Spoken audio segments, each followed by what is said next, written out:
All right, here's a quick tool haul in no particular order. Just real quick, briefly. Picked up this Lisle vacuum gauge fuel pump tester. Part number is in the upper right there, 2300.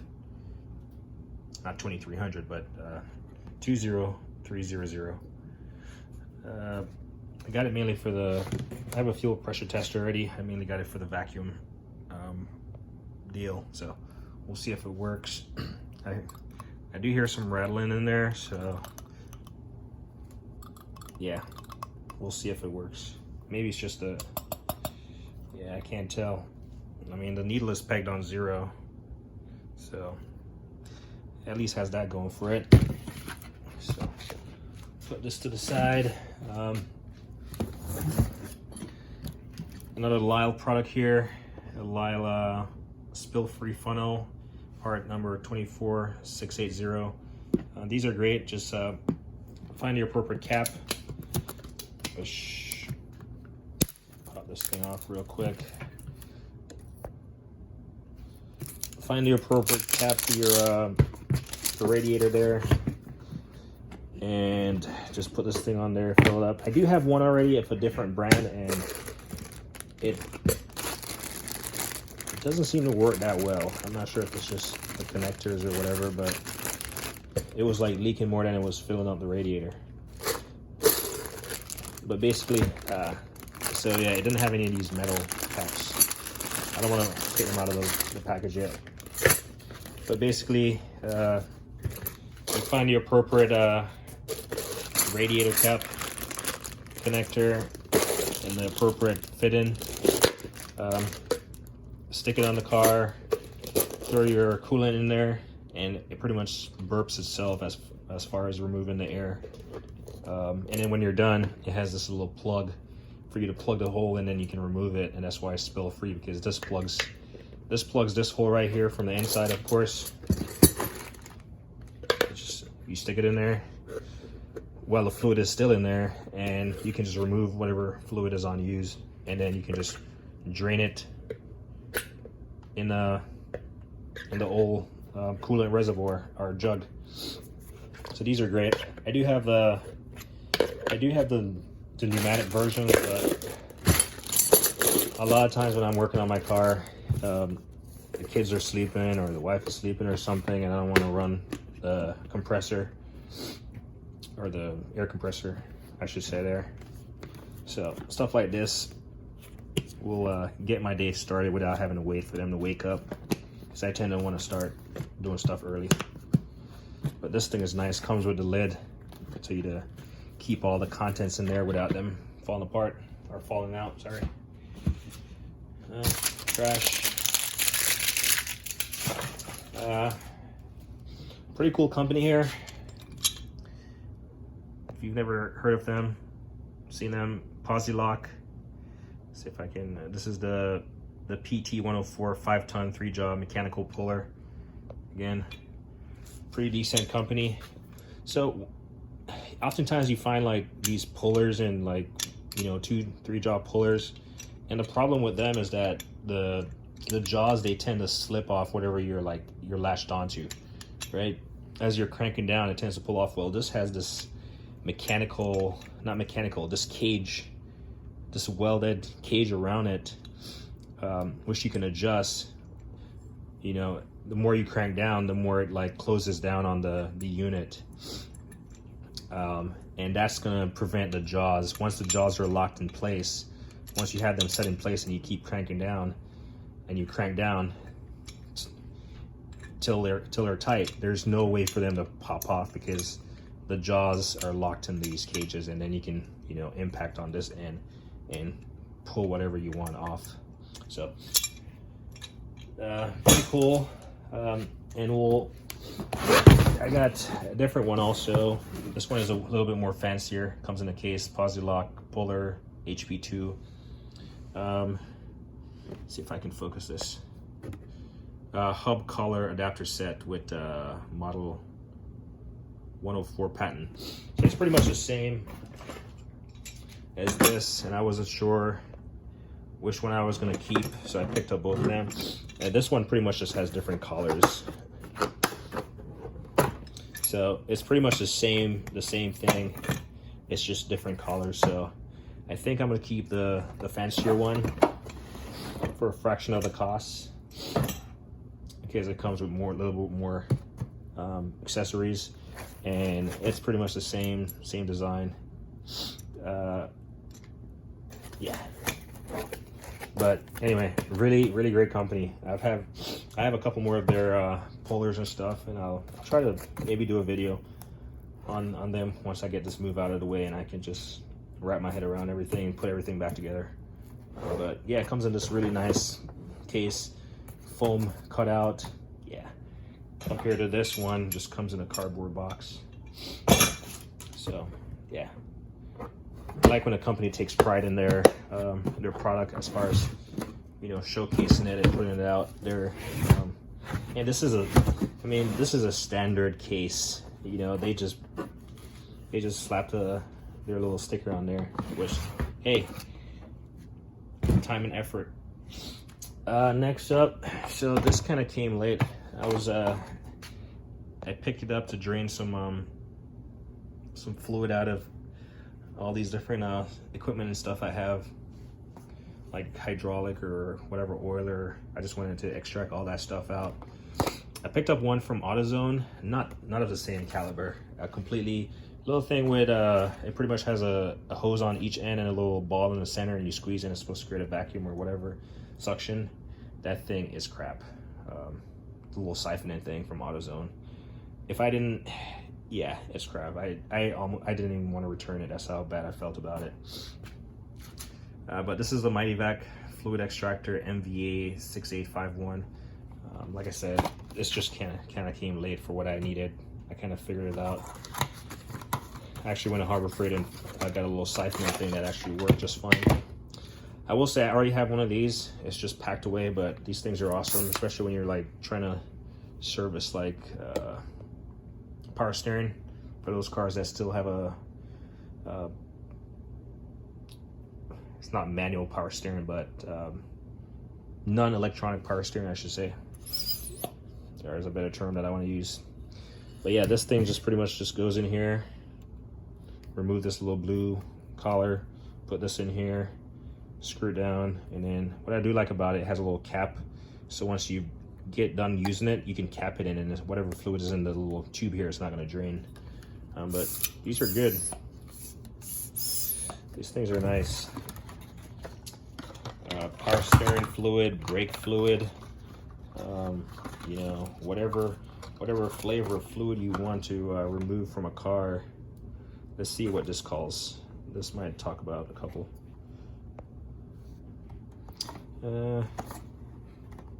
Yeah, I don't know. But great stuff. Like I said, I have one already. It's just packed away. Again, no particular order. Calvan's light duty. Let's see. There we go. So Calvan tools, their light duty slide hammer and puller set. Part number is 49700. 15-piece set. Limited lifetime warranty. Removes bushings, seal sleeves, bearing races, and you can use also on auto body dent puller attachment for a 2-pound slide hammer. This one is not open, so we'll just open it, take a peek. If I can find my trusty Husky knife here. Your Home Depot special. This thing is sharp. I have a little DeWalt that I've been using, and it's definitely dull. I could change the blade, but I just keep using it. Wish one says there's nothing more dangerous than a dull knife. There's nothing more dangerous than not paying attention when you're using a knife. All right, anyway. This was really a reasonable price. 40 bucks, I think I got this for. 40 bucks for all this. So, I mean, I won't remove all the pieces, but I mean, you can see it's pretty well packed. It's not a blow molded case that's just like, you know, holding air. So I think this, yep, this goes right here. So yeah, pretty comprehensive kit for a small, compact slide hammer. I'm just trying to get through this so I can pack some more. But like I said, it was definitely less than 50 bucks, like 45 or something. So yeah, pretty decent stuff. All right, we'll like kind of continue on the same. How about a spanner wrench set or Toyota cam tool? And it's a universal design. It fits different like pulleys and camshafts and crankshaft pulleys. So, and then you got some sizes right here. Part number is right there, 6613. Comes in a little paper sleeve, blow molded case, OTC, standard blue in color, light blue, dark blue, kind of gray OTC casing. We'll just refocus here. And that's the contents in all its glory. And am I missing one? Am I missing one, or? I think it said it was a 15-piece. Actually, no, that was for the Calvin. Let's see. Count on the box here. We got that, and then we have 12 of these. 2, 4, 6, 8, 10. Missing one. Damn it. Quality control somewhere. Not even sure which size I'm missing, because the sizes are on there. 3.5. I best believe I'm missing a 4. Nope, I got a 4.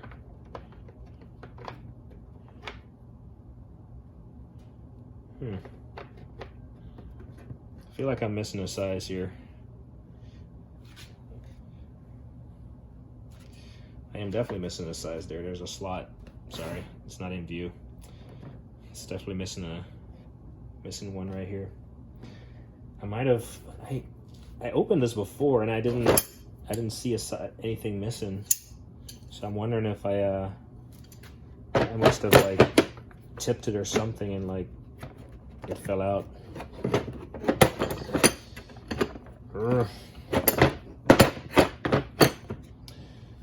All right, we'll go back to the drawing board with this one. Figure it out. Can't have a tool incomplete. So we'll revisit this one as far as rectifying this missing tool. I have a feeling that I lost it, and I'm gonna find it somewhere around here once I start actually moving these boxes. All right, last up we got the mighty Ingersoll wrench. Sorry about all the yellow in the background. This is just a box, a pressure washer box, but I'm just packing stuff up. Today I pressure washed my neighbor's driveway. I actually promised her, like, I mean, she didn't even ask me. It was like I was power washing my house, like, I don't know, 7 months ago, and I think she's Asian. I don't want to say she's Japanese or Korean or Spanish. I don't know, but she's Asian. She doesn't speak English, so I kind of like pointy talk to her when I do, and she's always like laughing. So I was like pointing at her house while pointing at mine that was power washing. I was like trying to signal, hey, I can power wash your house. Wish I was gonna do it for free. I don't charge. I don't do stuff like that for a living, so I was just gonna do it out of nicety. But since I'm in the process of moving, I went there yesterday. I knocked on her door and she answered, and then I was trying to like point to the ground, point to my driveway, point to her driveway and my driveway, and like, hey, see the difference? I'll power wash for free, blah blah blah. She like, I grabbed my daughter, and then she came back and was like, oh, my daughter is on whatever conference call. But anyway, so just something I wanted to do. So I went out there, knocked it out today, and she came out after, you know, hearing all the noise of the pressure washer being done with, and yeah, she gave me a 2 thumbs up, and I thought it was a job well done. It was just like grime on, you know, that has built up over time on a driveway, and yeah, it's looking beautiful.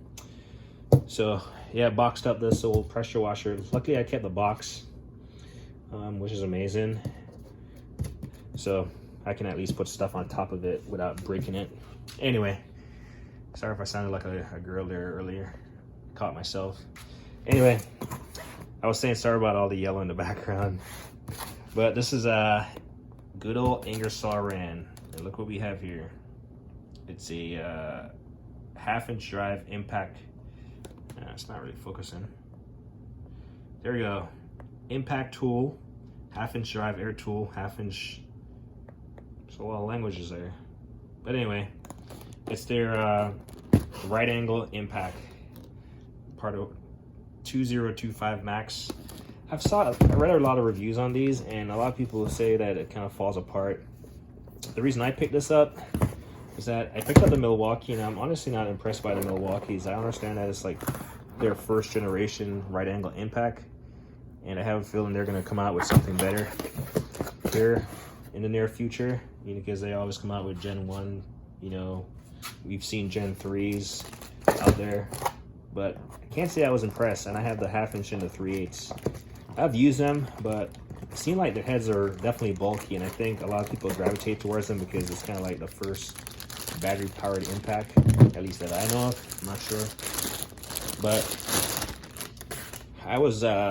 I've been watching these for a while as far as the price, and see if they'll ever come down in price. And the 1/2-inch dropped in price, and whereas I would have gotten the 3/8 because that's probably up my alley of fasteners that I'm going to break loose. The price was pretty much the same as the 3/8, so I was like, all right, let me just get a 1/2-inch, which now kind of locks me into getting the 3/8, right? But the head is definitely, I mean, you got the shine chrome finish, pretty nice. It would have been nice if they had like Ingersoll Rand like stamped into there. But a lot of people say the head, something about the head falls apart. I don't know. Yeah. Sorry, I mean, I have my air compressor out, but I just don't have any hoses or anything hooked up. So I would have tried it out. Yeah, 1/2-inch drive. The head is definitely smaller than the Milwaukee's. Actually, let me grab the Milwaukee. That's at least accessible for now.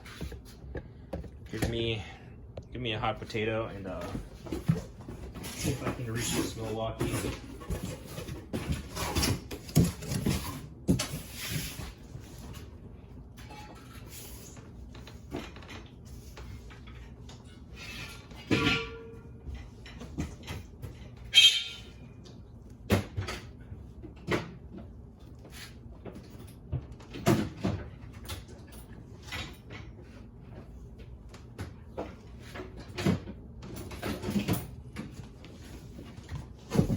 All right, I'm back. Man, trying to get this stuff with all these boxes that just doesn't work. Anyway, luckily, you saw my video where I did my Milwaukee tools recently. And so 1/2-inch drive, Milwaukee. I mean, now that I'm feeling it, maybe it feels normal, but the head is kind of bulky. I guess it's an impact though, the 3/8. So it's not really a comparison video, but you can see the size actually will be half and half. So that's the head of the 1/2-inch Milwaukee and the 1/2-inch Ingersoll Rand right angle impact. And honestly, it's not about like getting into tight spaces or something. It's just, I don't know. I feel like Milwaukee's gonna come out and completely revamp this tool. And I was thinking about it the other day. If you have seen the, what do you call it, the Astro Pneumatic, their long handle, pretty much impact gun, it's pretty much a right angle at that point. The handle is so long that it's pretty much a right angle impact. But this is a lot more shallow profile. The Ingersoll ran.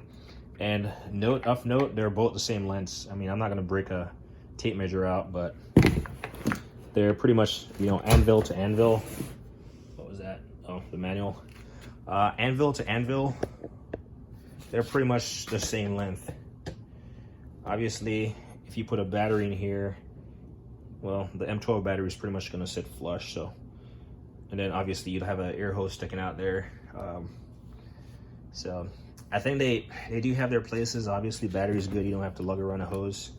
But I feel like, and these are, I felt like they were slightly underpowered. I forgot what the specs on these are as far as ratings and stuff, but probably not much more, if not less, but yeah. And then we got, on the Ingersoll ran right here, we got the selector. There we go. Forward and reverse, so you just rotate it. It's best to do it with just cup it and just rotate it like that. That's the best way to do it. Smaller. It's funny. Look at the trigger. It's the same construct. It's like Milwaukee here is a little bit more pronounced, has more surface to it. Not surface, just slightly more out, I guess, protrusion. But same length. The head is slightly smaller, and I mean, as far as the head of these is the same. It's just the anvil. They literally just throw an anvil on them in the same tool. So anyway, wanted to try this out. Just because this is a 1/2 inch, I'll probably end up picking up the 3/8 eventually if it goes down in price. But yeah, well, that's it for my tool haul on this Friday night. Anyway, like me always say, yeah, like on, don't hit the thing.